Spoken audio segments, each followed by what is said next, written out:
अंत भला तो सब भला। रोली की शादी उसके माँ बाप एक आलसी लड़के से करा देते हैं। चलो, रोली की शादी हुई और हमने गंगा नहाई। और क्या, बेटियां तो होती ही हैं बोझ।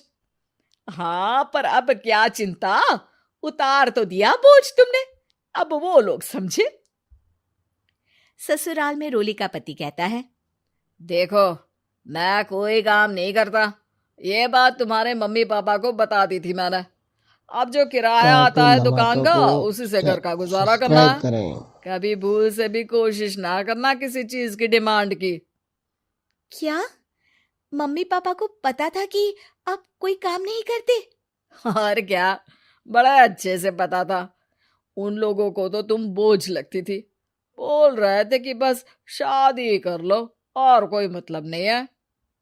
रोली को यह सुनकर बहुत गुस्सा आता है, लेकिन करती भी तो क्या, क्योंकि वो जानती थी कि उसके माता पिता ऐसे ही हैं। जैसे तैसे रोली दिन काट रही थी। रोली को एक प्यारी सी बेटी होती है। धीरे धीरे वो बड़ी होती है और उसके साथ उसकी जरूरतें भी बढ़ती जाती है। सुनिए जी, अब तो सिमी बड़ी हो रही है, उसका स्कूल में दाखिला कराना है। मैंने अब तक तो जैसे तैसे समय काट लिया, लेकिन मैं बच्ची की परवरिश में कोई कमी नहीं रखूंगी। अरे क्या है यार, अब तो लगता है कोई ना कोई काम ढूंढना ही पड़ेगा।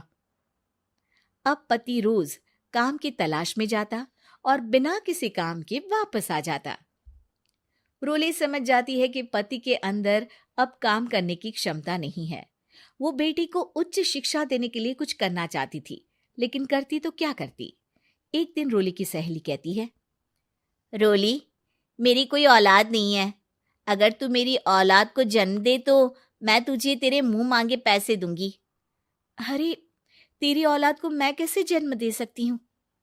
सरोगेसी से। बच्चा मेरा और वैभव का ही होगा, लेकिन कोख तेरी होगी।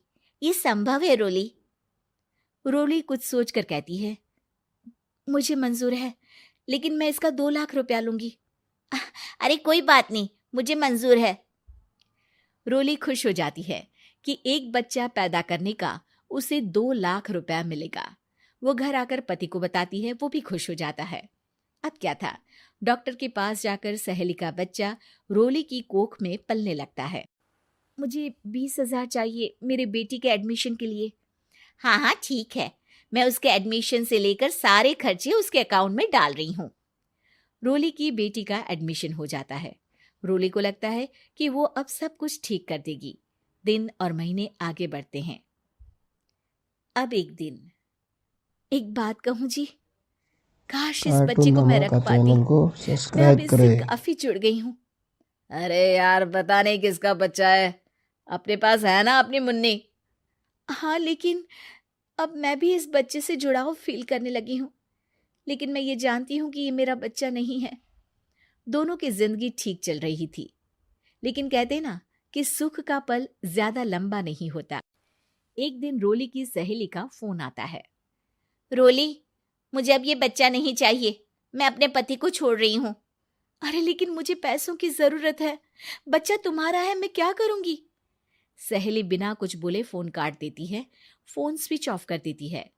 लेकिन रोली के जीवन का तूफान यहीं नहीं रुकता। रोली, मैं इतना भार नहीं उठा सकता। आज पढ़ाई का पैसा मांग रही हो, कल को शादी, कॉलेज और पता नहीं क्या क्या। मैं तुम्हें छोड़ रहा हूँ, अपनी बच्ची उठाओ और निकलो इस घर से। अरे पर मैं कर तो रही हूँ ना बच्चे के लिए काम, आप आराम से रहिए ना। क्या काम कर रही हो, देख रहा हूँ मैं।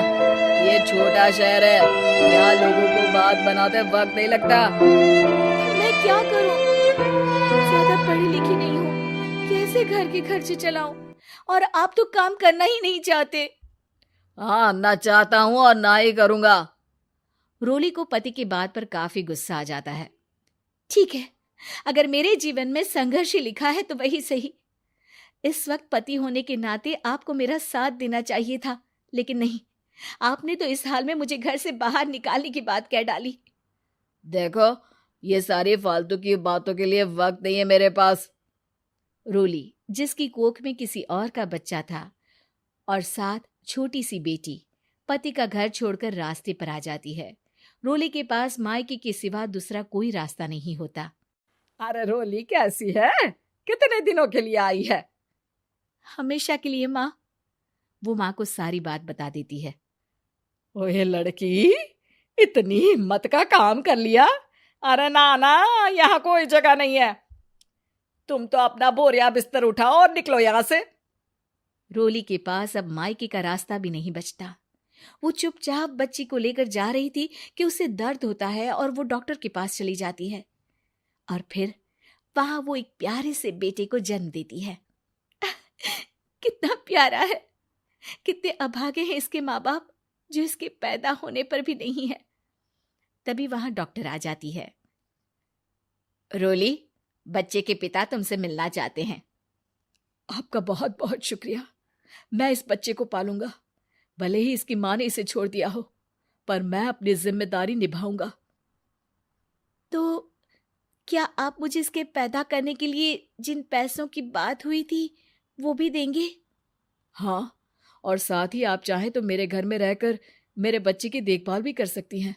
मैं उसके लिए आपको सैलरी दे दिया करूंगा। रोली को लगता है कि जैसे भगवान ने उसके लिए सुकून का रास्ता खोल दिया। वो अब मुकेश के साथ उसके घर चली जाती है, जहां रहकर वो उस बच्चे की देखरेख करती है। अब मुकेश के घर को रोली अच्छे से संभाल लेती है। उसके लिए खाना बनाने से लेकर बच्चों की देखभाल और घर की देखरेख। धीरे धीरे मुकेश को रोली से प्यार हो जाता है। रोली, तुम्हारी बेटी और मेरा बेटा बिल्कुल भाई बहन की तरह साथ रहते हैं। हाँ, आखिर है तो एक ही कोख के बच्चे, अटैचमेंट तो होगा ही ना। रोली, तुमने घर और मुझे दोनों को संभाल लिया। ये तो मेरा काम है। आपने भी तो मुझे छत दी जिससे मैं अपनी बेटी की पढ़ाई और भविष्य के लिए पैसे जोड़ सकूं। अब रोली, क्या तुम मुझसे शादी करोगी?